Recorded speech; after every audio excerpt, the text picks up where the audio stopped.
मित्रांनो, टेक्नो ही mobile company तशी तुलनेने खूपच नवीन आहे. पण स्मार्टफोन मार्केटमध्ये टिकण्यासाठी ते आता चांगलीच धडपड करतायत. टेक्नोने नुकताच त्यांचा नवीन फोन लॉन्च केलाय. पॉप एक्स असं या 5G फोनचं नाव आहे. या फोनचं बजेट 15,000च्या आत असेल असं वाटत होतं, पण स्मार्टफोन मार्केटमधल्या भाववाढीमुळे हा अंदाज साफ चुकलाय. टॉप मॉडेलची किंमत 18,000 रुपयांपर्यंत जात असल्यामुळे हा फोन अंडर 20K सेगमेंटमध्ये येतोय. या प्राइस पॉईंटच्या मानानं फोनमध्ये काय काय फीचर्स दिलेत, फोनमध्ये काय कमी आहे आणि हा फोन व्हॅल्यू फॉर मनी आहे का, हे सगळं आपण आजच्या व्हिडिओमध्ये पाहणार आहोत. पण व्हिडिओला सुरुवात करण्यापूर्वी तुम्ही जर नवीन असाल तर सबस्क्राईब करून घ्या. मी सुदेश आणि तुम्ही पाहताय टेक भारी. सुरुवात करूया डिझाईन पासून. बाकी बजेट फोनच्या मानाने टेक्नो पॉप एक्सचं डिझाईन खूपच वेगळं आणि प्रीमियम वाटतं. बॅक पॅनल आणि फ्रेम प्लास्टिकची असली तरी कॅमेरा मॉड्यूलमध्ये एरोस्पेस अल्युमिनियम वापरलंय. बजेट फोनच्या मानाने ही मोठी गोष्ट आहे. इंडिगो ब्लू आणि ग्रीनिश बेज ग्रेडियंट असे दोन कलर ऑप्शन मिळतात. बॅक साईडला ॲब्स्ट्रॅक्ट पॅटर्न आहे जो छान दिसतो. सो डिझाईनच्या बाबतीत हा फोन प्रीमियम फील करून देतो. फोनची थिकनेस 8.18 mm आहे. थोडा जाड आहे पण वेट डिस्ट्रीब्युशन चांगला आहे. वॉटर अँड डस्ट प्रोटेक्शनसाठी IP64 रेटिंग आहे. शिवाय सेफ्टीसाठी बेसिक मिलिटरी ग्रेड सर्टिफिकेशन पण दिलंय. सो अगदी खूपच चांगलं नसलं तरी डिसेंट प्रोटेक्शन मिळतंय. डिस्प्लेचं म्हणाल तर 6.8 इंचचा मोठा HD+ डिस्प्ले मिळतोय. डिस्प्ले पॅनल LCD आहे, अमोलेड नाहीये. पण रिफ्रेश रेट 120 हर्ट्झचा आहे, सो स्क्रोलिंग स्मूथ होत आहे. डिस्प्लेच्या साईजमुळे मल्टीमीडिया एक्सपिरियन्स ही चांगला होईल. शिवाय 240 हर्ट्झचं टच सॅम्पलिंग रेट ही मिळतोय. पीक ब्राईटनेस फक्त 560 निट्सची आहे, म्हणजे उन्हामध्ये आउटडोर यूज करताना तुम्हाला थोडं स्ट्रगल करावं लागणार. परफॉर्मन्स बघूया कसा आहे. मीडियाटेकचा डायमेन्सिटी 6400 प्रोसेसर मिळतोय. LPDDR4X रॅम मिळते आणि UFS 2.2 स्टोरेज मिळते. प्रोसेसर मिड बजेट सेगमेंटच्या मानाने डिसेंट आहे. रेग्युलर यूजसाठी अगदी परफेक्ट असा आहे. व्हॉट्सॲप, सोशल मीडिया, युट्यूब असं सगळं तुम्ही आरामात करू शकता. थोड्याफार प्रमाणात लाईट गेमिंग ही करू शकता. हेवी गेमिंग किंवा मल्टीटास्किंग यात अजिबात शक्य नाहीये. सो ते हवं असेल तर थोडं बजेट वाढवून दुसरा फोन घेणं हाच पर्याय आहे.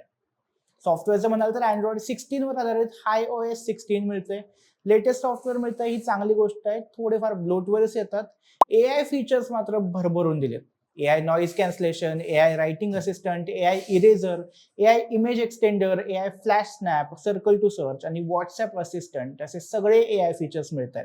बजेटच्या मानाने हे भरपूरच फीचर्स आहेत. बाकी या फोनचा सगळ्यात मोठा USP म्हणजे याची बॅटरी आहे. 6500 mAh क्षमतेची मोठी बॅटरी मिळते आणि चांगली गोष्ट म्हणजे 45 वॉटचा फास्ट चार्जिंग सपोर्ट मिळतोय. गेल्या काही दिवसांमध्ये मोठ्या बॅटरीच्या बजेट फोनमध्ये 15 वॉट चार्जिंग सपोर्ट बघायला मिळत होता. त्या मानाने ही चांगली गोष्ट आहे. नॉर्मल यूजवर 1 किंवा 1.5 दिवसांचा बॅकअप आरामात मिळेल. दुसरी एक खूप युनिक अशी गोष्ट म्हणजे कनेक्टिव्हिटीसाठी मिळणारं खास फीचर. कनेक्टिव्हिटीसाठी 4x4 MIMO आणि 5G+ कॅरियर ॲग्रिगेशन मिळते. यामुळे डाउनलोड स्पीड आणि स्ट्रीमिंग क्वालिटी सुधारते. नेटवर्क परफॉर्मन्स सुधारण्यासाठी USRP 3.0 टेक्नॉलॉजी दिली. सोबतच मगाशी म्हणलं तसं फ्री लिंक कम्युनिकेशन्स नावाचं खास फीचर यात दिलंय. या फीचरमुळे सेल्युलर नेटवर्क किंवा वायफाय नसतानाही 1.5 किलोमीटर अंतरापर्यंत कॉल, मेसेज आणि फाईल शेअरिंग हे करता येतं. अर्थात पलीकडेही टेक्नोचा हे फीचर असणारा फोन असणं गरजेचं आहे. डोंगराळ भागामध्ये जिथे जास्त नेटवर्क नसतं अशा ठिकाणी हे फीचर खूप फायद्याचं ठरू शकतं. सोबतच फोनचा रिमोट सारखा वापर करण्यासाठी IR ब्लास्टर हे दिलंय. कॅमेऱ्याच्या बाबतीत मात्र सपशेल माती खाल्ली आहे. मागच्या बाजूला 2 लेन्स दिसतात पण कॅमेरा एकच आहे. तोही 13 मेगापिक्सेलचा दिलाय. सेल्फीसाठी पुढच्या बाजूला 8 मेगापिक्सेलचा कॅमेरा आहे. किमतीच्या मानाने कॅमेरा डिसअपॉइंटिंग आहे.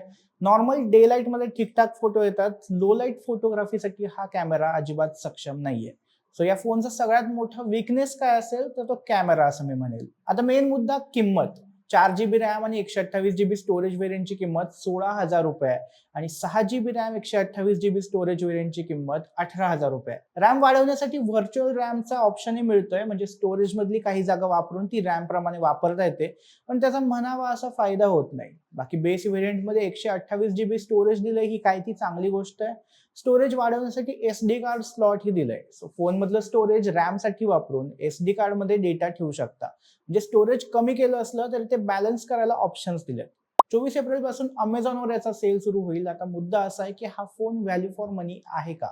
काही प्लस पॉईंट नक्कीच आहेत. मोठी बॅटरी आहे, फास्ट चार्जिंग आहे, AI फीचर्स आहेत, स्टायलिश डिझाईन आहे आणि SD कार्ड स्लॉट आहे.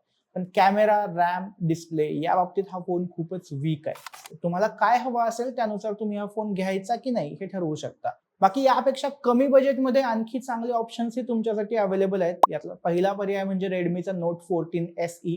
AMOLED डिस्प्ले मिळतोय, 50 मेगापिक्सेलचा कॅमेरा मिळतोय, डायमेन्सिटीचा चांगला प्रोसेसर मिळतोय आणि बाकी फीचर्स ही ठीकठाक आहेत. हा फोन 13-14 हजारात मिळून जाईल. आणखी मोठ्या 7000 mAh बॅटरीचा फोन हवा असेल तर मोटोचा G57 पॉवर आहे. याच्यातही चार्जिंग स्पीड 45 वॉटच आहे. शिवाय मोटोचा क्लीन UI मिळतो. कॅमेराही डिसेंट आहे. सॅमसंगचा फोन हवा असेल तर 15 हजारांच्या आत M17 हा येतोय. सुपर AMOLED डिस्प्ले आणि 6 वर्षांचे अपडेट्स यात मिळतात. गेमिंगसाठी म्हणाल तर iQOO Z10X आणि पोको M7 Plus हे दोन चांगले ऑप्शन्स आहेत. यातला पोकोचा फोन मोठ्या बॅटरीसह येतो आणि iQOO पेक्षा थोडा स्वस्त आहे. दोन्ही फोन 15 हजारांच्या आत मिळतात हे फिक्स आहे आणि दोन्हीचे कॅमेरेही डिसेंट आहेत. याशिवाय तुम्ही जर मोठ्या मॉडेल सोबत कम्पेअर करत असाल तर थोडं बजेट वाढवून 20,000 रेंज मधला फोन घेणं कधीही बेस्ट. या बजेटमध्ये कोणते चांगले फोन आहेत त्याचा एक सेपरेट व्हिडिओ आधी केला होता, जो एंड कार्ड मध्ये मी अटॅच करेल, तोही तुम्ही बघून घ्या. बाकी टेक्नोच्या या नवीन फोनबद्दल तुम्हाला काय वाटतं हे आम्हाला कमेंटमध्ये सांगा आणि टेक भारीच्या YouTube चॅनलला सबस्क्राईब करायला विसरू नका.